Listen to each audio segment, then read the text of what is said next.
তোমাকে একটা গল্প বলি, একটি নিষ্পাপ ছেলের গল্প।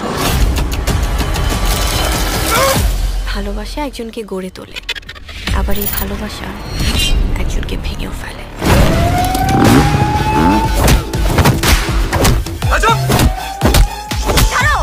পাগলামি করতেছো কেন? দেখতেছো না তুমি?